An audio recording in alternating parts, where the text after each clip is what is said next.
Hello दोस्तों, स्वागत है आपका एक नए वीडियो में जहां हम मेडिकल बिलिंग के बारे में जान रहे हैं। इनके बेसिक्स को क्लियर कर रहे हैं अपने, जिससे कि हमारे दोस्त जो लोग एक प्रोसेस में आना चाहते हैं वो इन चीज़ों को सीखकर इस प्रोसेस में आ सकते हैं। मेरा नाम संतोष पंत है और चलिए हम स्टार्ट करते हैं अपनी क्लास। आज हम पढ़ने वाले हैं चैप्टर 3 में कुछ नई चीज़ों के बारे में। चलिए शुरू करते हैं। पॉलिसी या प्लान मैक्सिमम, यह क्या होता है इसके बारे में पढ़ लेते हैं।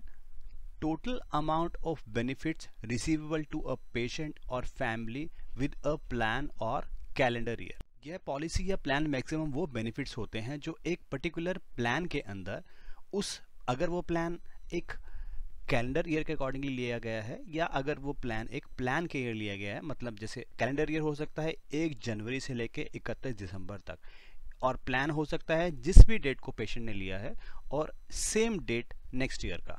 मींस अगर 1 अप्रैल 2020 को लिया है तो 1 अप्रैल 2021 तक वो प्लान चलेगा।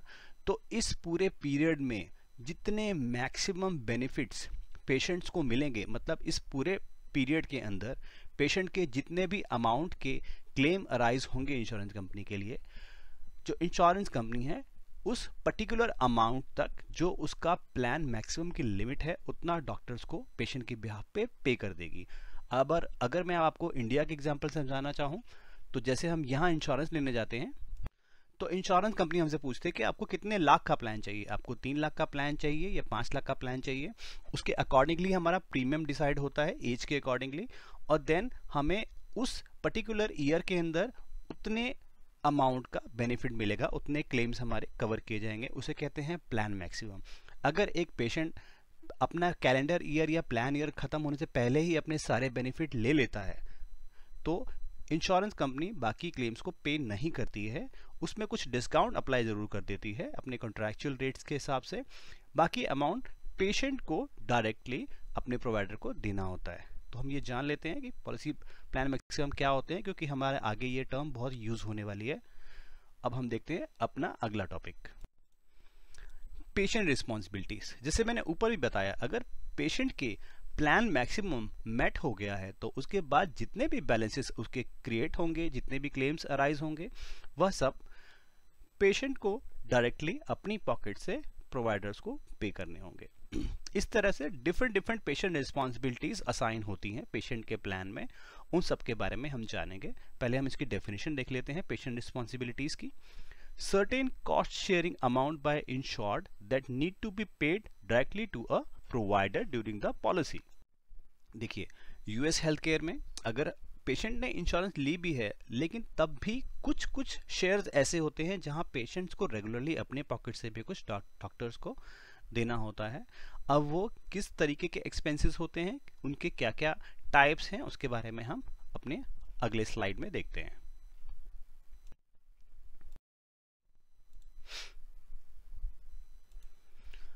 पहला टाइप जो बताया गया है वो है डिडक्टिबल। अब देखिए, हम जो भी यहाँ टाइप डिस्कस करने वाले हैं ये हमारे ऑलमोस्ट हर क्लेम पे अप्लाई होंगे। अगर हम चार्ज पोस्ट कर रहे हैं तो भी हमें इसको जानना जरूरी है, अगर हम पेमेंट पोस्ट कर रहे हैं बहुत ही ज़्यादा ज़रूरी है इसको जानना, और अगर अकाउंट रिसीवेबल इंश्योरेंस कंपनी से फॉलो अप कर रहे हैं तभी इन टर्म्स का जानना हमारे लिए बहुत ज़रूरी है, क्योंकि हमें एक्चुअल पेशेंट रिस्पॉन्सिबिलिटीज़ पता होनी चाहिए। अगर हम अननेसेसरी पेशेंट रिस्पॉन्सिबिलिटीज़ पेशेंट को बिल करेंगे तो इससे हमारे डिस्प्यूट बढ़ सकते हैं पेशेंट के साथ में, डॉक्टर्स को कंप्लेन आ सकती है बिलिंग कंपनी या बिलर्स की। इसके लिए इसको जान लेते हैं अच्छे से। डिडक्टिबल्स के बारे में पढ़ लेते हैं।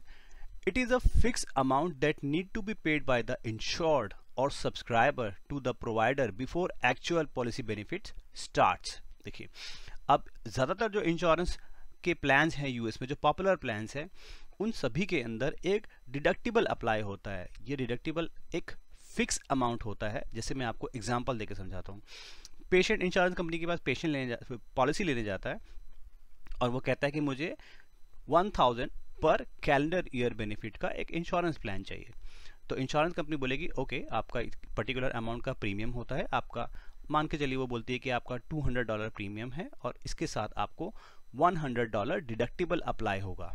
दैट मीन्स कि आपको पूरे कैलेंडर ईयर में $1000 के बेनिफिट्स मिलेंगे केवल $200 देने के बाद। किंतु जब आपके क्लेम्स क्रिएट होंगे तो जो इनिशियल $100 होंगे जो आपके क्लेम्स में क्रिएट होंगे, हम इंश्योरेंस कंपनी उन क्लेम्स को प्रोसेस करेगी, बट उसके अंदर जो भी अलावेबल अमाउंट निकलता है, अलावेबल के बारे में डिटेल में मैं आपको आगे बताऊंगा। अलावेबल मीन्स कि उसका जो इंश्योरेंस कंपनी का एक बेनिफिट डॉक्टर को मिलना चाहिए, एक फिक्स अमाउंट होता है हर सर्विस का, उस सर्विस में से शुरुआती $100 पेशेंट को खुद पे करने पड़ेंगे एज अ डिडक्टिबल।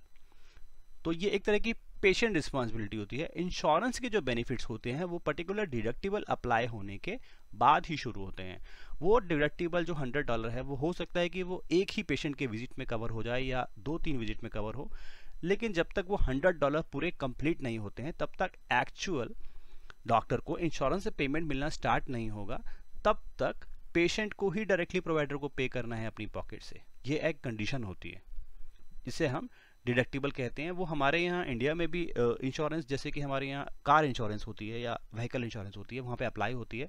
जब भी हम अपनी गाड़ी के एक्सीडेंट के लिए इंश्योरेंस के पास जाते हैं तो एक पर्टिकुलर फिक्स अमाउंट डिडक्टिबल हमें पे करना होता है, उसके बाद ही इंश्योरेंस जो होती है बाकी के एक्सपेंसेस को कवर करती है। उसी प्रकार हेल्थ इंश्योरेंस में भी डिडक्टिबल का अमाउंट जो होगा वो पेशेंट को पे करना पड़ेगा। यूजुअली ये एक फिक्स डॉलर अमाउंट होता है जो पेशेंट को पे करना है डायरेक्टली डॉक्टर को, जब तक उसके एक्चुअल बेनिफिट स्टार्ट नहीं होते। और ये इनिशियली होते हैं, जैसे पॉलिसी स्टार्ट हुई है तो स्टार्टिंग में ही होते हैं ये, उसके बाद बेनिफिट्स डॉक्टर को इंश्योरेंस से पैसा मिलना शुरू हो जाता है।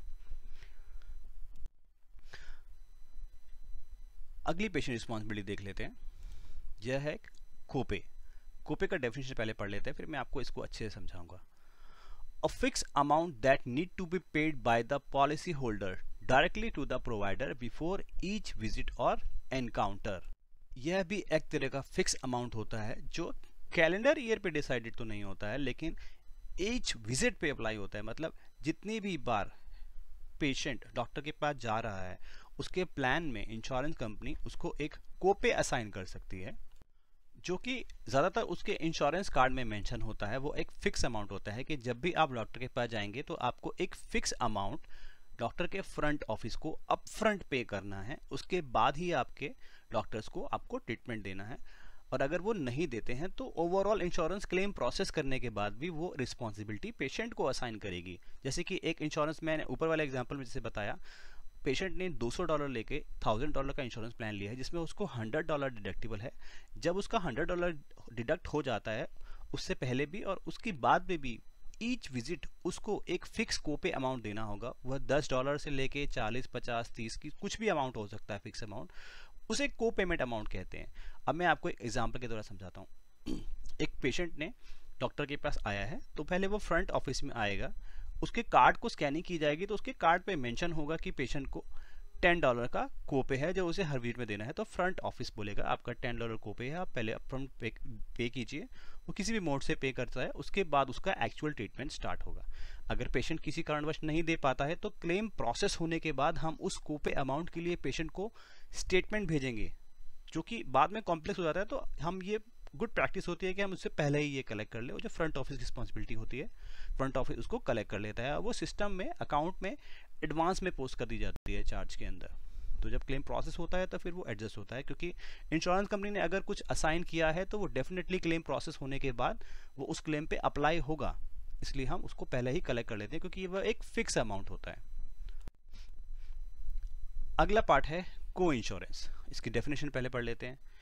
Insurance pays certain amount of benefit to the provider on each encounter and assigns some percentage responsibility towards subscriber। Insurance companies जो पेशेंट की रिस्पॉन्सिबिलिटी असाइन करती है उन्हीं में से एक इंपॉर्टेंट रिस्पॉन्सिबिलिटी है को इंश्योरेंस। को इंश्योरेंस टर्म से आपको ये समझ में आना चाहिए कि इंश्योरेंस कुछ पे करेगी, कुछ बेनिफिट पे करेगी, और बचा हुआ अमाउंट अगर वो छोड़ देती है तो वो पेशेंट्स को पे करना पड़ेगा। अब मैं इसको एक एग्जांपल देके द्वारा समझाता हूँ। एक $100 का चार्ज या आप कह सकते हैं $100 का एक क्लेम इंश्योरेंस कंपनी को बिल किया गया, तो इंश्योरेंस कंपनी ने उसमें से $60 पे कर दिया और उनने बोला कि इस सर्विस के डॉक्टर को एक्चुअली $80 मिलने चाहिए। इंश्योरेंस कंपनी 60 पे कर देगी और $20 को इंश्योरेंस अप्लाई कर देगी।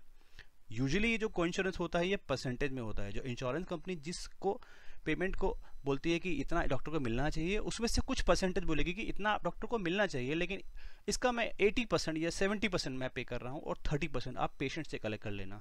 तो ये जो यूएस के पॉपुलर प्लान्स हैं उनके अंदर डिडक्टिबल, कोपेस, को इंश्योरेंस बहुत अप्लाई होते हैं, इसलिए हमको अच्छे से इनको जान लेना है कि ये क्या है।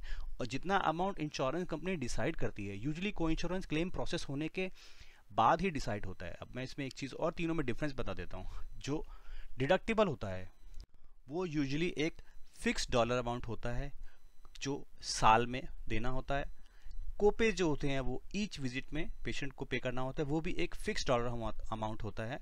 लेकिन जो को इंश्योरेंस होता है यह परसेंटेज में होता है और क्लेम यूजुअली क्लेम प्रोसेस होने के बाद असाइन होती है रिस्पॉन्सिबिलिटीज।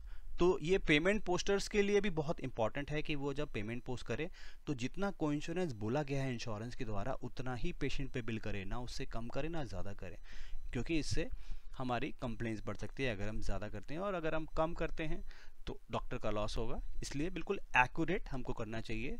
आगे आने वाले वीडियोस में मैं आपको इन तीनों के बारे में और ज़्यादा डिटेल में बताऊंगा। पेमेंट पोस्टर्स की हेल्प के लिए मैं बताऊंगा कि इंश्योरेंस कंपनी किस किस तरीके से इनको असाइन कर सकती है, और क्या कहते हैं इनके कुछ पर्टिकुलर कोड्स भी दिए गए हैं जो पेमेंट के रीज़न कोड्स होते हैं, उन रीज़न कोड्स को असाइन करते हैं। उन रीज़न कोड्स को पढ़ के हम कैसे जान सकते हैं कि पेशेंट की रिस्पॉन्सिबिलिटी कितनी असाइन की गई है। तो ये तीनों चीज़ें हमारी बहुत आगे यूज़फुल है, इसको हमें अच्छे से याद कर लेना है, समझ लेना है। तो अब मैं विदा लेना चाहूँगा आपसे। मुझे आज के वीडियो के लिए मुझे लगता है इतना काफ़ी है। मैं शॉर्ट और सिंपल वीडियोस बना रहा हूँ और इजी लैंग्वेज में बना रहा हूँ आपके लिए, और हिंदी यूज़ कर रहा हूँ जैसे कि आपको चीज़ों को समझने में आसानी हो। बाद में जब हम एडवांस लेवल पर जाएंगे फिर मैं इन वर्ड्स का जो हम बेसिक टर्म यूज़ कर रहे हैं इनका यूज़ करके आपको थोड़ी सी एडवांस लेवल की चीज़ें सिखाऊंगा। तो अब हम मिलेंगे आपको नेक्स्ट वीडियो में। आपसे एक रिक्वेस्ट दोबारा करता हूँ कि प्लीज़ सब्सक्राइब कीजिए और मेरे वीडियोस को लाइक कीजिए, और अगर कोई कमी या आपको कोई भी क्वेश्चन पूछना है इस वीडियो से रिलेटेड तो आप कमेंट सेक्शन में पूछ सकते हैं, मैं इसका आंसर ज़रूर करूँगा। और अब चलते हैं, मिलते हैं आपको नेक्स्ट वीडियो में। Thank you.